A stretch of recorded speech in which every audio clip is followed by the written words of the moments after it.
Welcome to Drawliper channel, and in today's video I'm going to show you how to add workplace on Facebook. Now the first thing you have to do is open Facebook.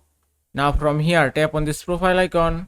From here go to edit profile, and after that scroll down, then go to workplace, and here you can see workplace option. Then just tap here, then tap on add work.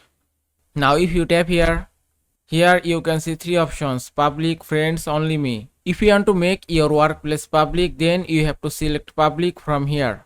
Also, if you want that your workplace is only seen by your friends, then you have to select friends from here.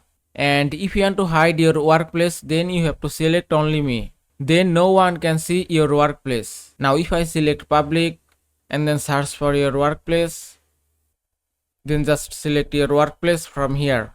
You can also add your job title, location, also description here, which is optional, but I skip this part, and then tap on save.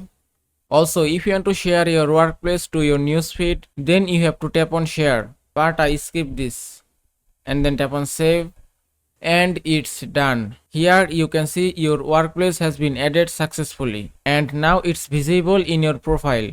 And that is how you can add workplace on Facebook. I hope this video was helpful. If it was, please give it a thumbs up and don't forget to subscribe.